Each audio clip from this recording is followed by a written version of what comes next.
So I do want to move it on to this Utah couple. They have a 2-year-old child, okay? And they are part of a movement where they are deciding not to call their son or daughter anything? A baby. Not a baby, but a baby. It's a new thing where the pronouns have shifted. It's gender nonconformity, right? So no gender. Genderless until this little person can decide what gender they are. It can identify as a male or a female. So the parents, young parents, again in Utah, have decided to call their baby they, it.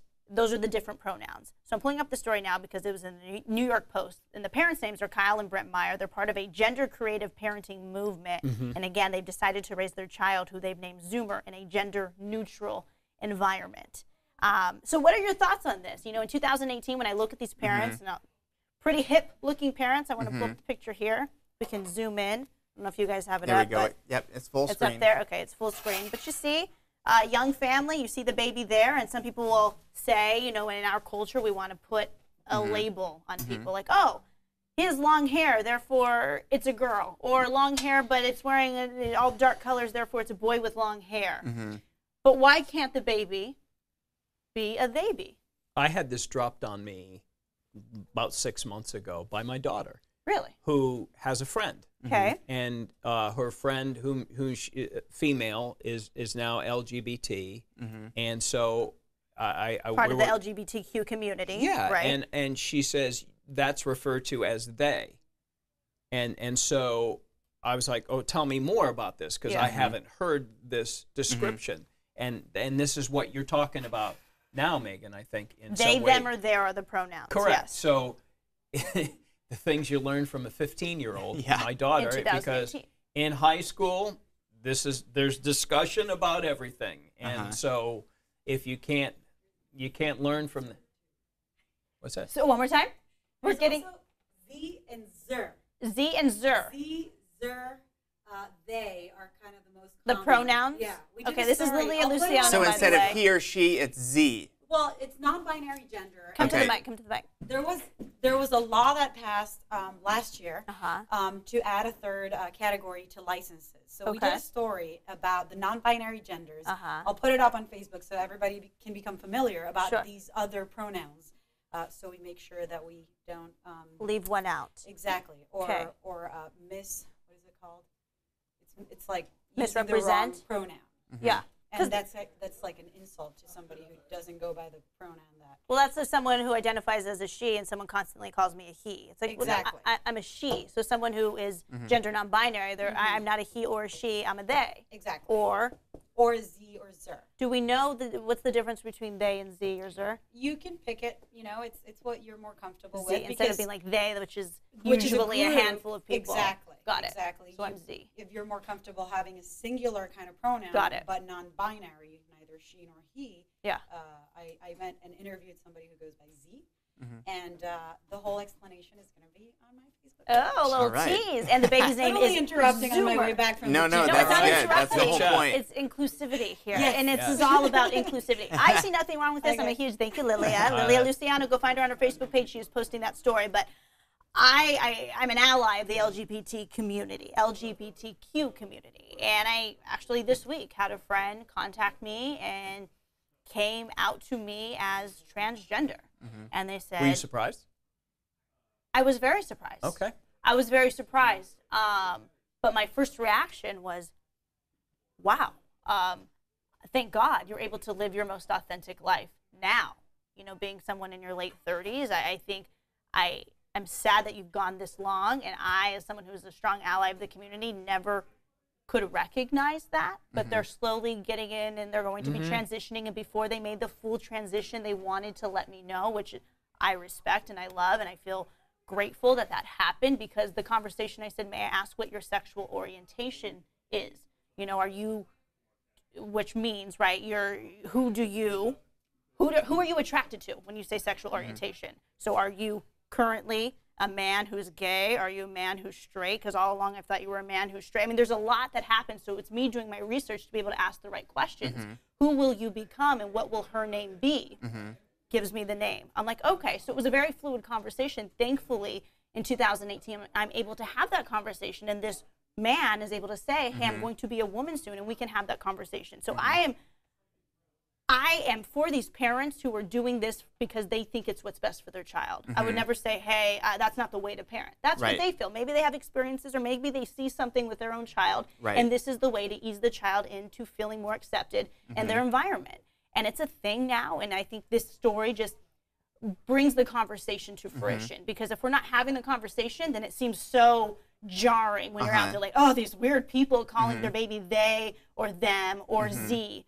You know, no, this exists and this is happening. These are young parents who's doing what's best that they think for their child. And maybe one day the child's going to be, I'm a girl and I've been a girl my whole life, and they'll go on and live as a girl, but they get to make that decision. Right. They get to make that decision, because right now the big trend is these gender reveals, right? Okay, am I having basically a boy or a girl? Right. And you're throwing up pink confetti or you're throwing up blue confetti. Right. So automatically, when this child comes into the world, they are put in a category. I am a girl or I am a boy. So the minute that, like my friend, has been feeling like a woman inside his whole life, but has had to, on the exterior, be like a man, they're immediately feeling like they are not who they are. Right. And so that's the whole point of this movement, is so that these kids can come out authentically as who they are. But as a parent, well, I mean, how does this feel? I'll step back from the parent label here for a second. I just think there's just a general rising of understanding the nuance in things like gender.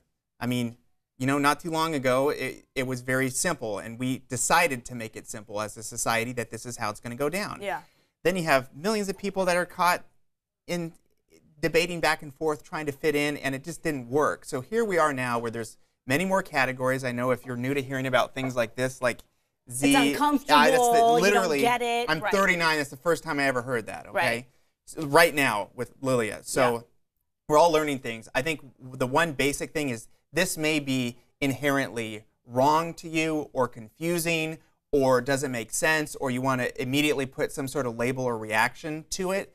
But just take one step back and realize that all these people are going through things. They're trying to figure it out for themselves. So what they really need is understanding and respect while they try and figure out who they are and how they want to be, because these are really difficult things. And when people are not understanding, when they're not trying to get to the bottom of this, when they're not trying to be respectful, all sorts of other things happen with these individuals, from suicide to depression to you name it.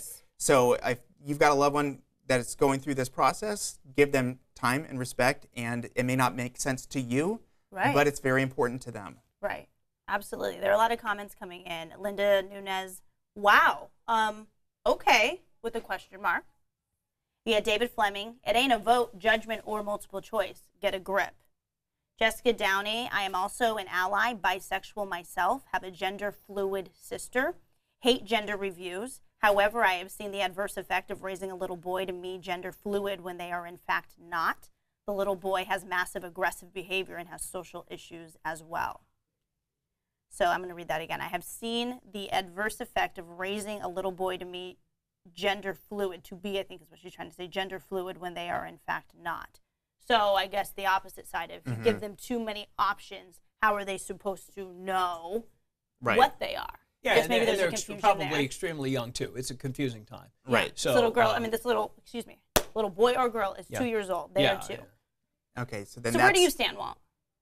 It's gender fluid. I mean, there's so many new, not necessarily new terminologies to it, but even what Lilia said, you know, I'm happy that we now live in a society where people do not have to, you know, hide this kind of thing, and they can.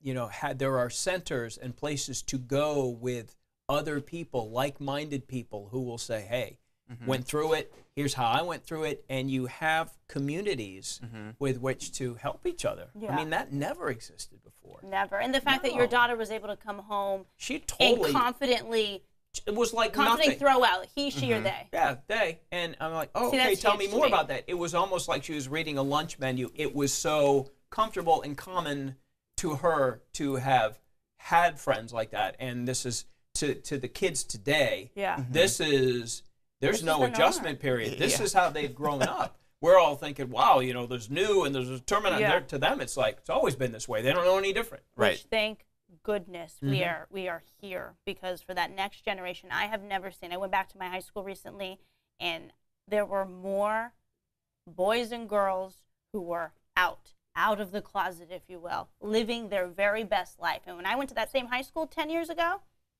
there was maybe one or two that we knew about of my friends who were gay or lesbian or bisexual, but it was still a very avant-garde thing to talk about.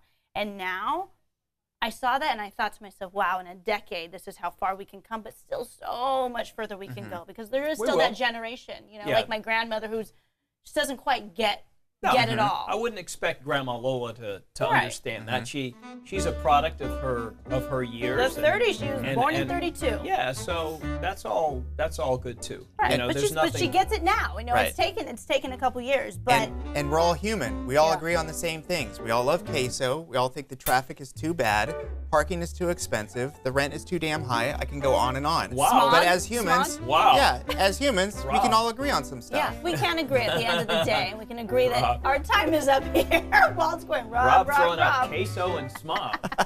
Wow, all right. And a question you can still vote on is... Someone say, and you don't microwave fish at the office place. Yes. Is that what you said? Or Brussels Except sprouts. if you work here. Yeah. Ward. All right, everybody. Have a good day. Thanks so much for watching. To see more stories like this one, click subscribe.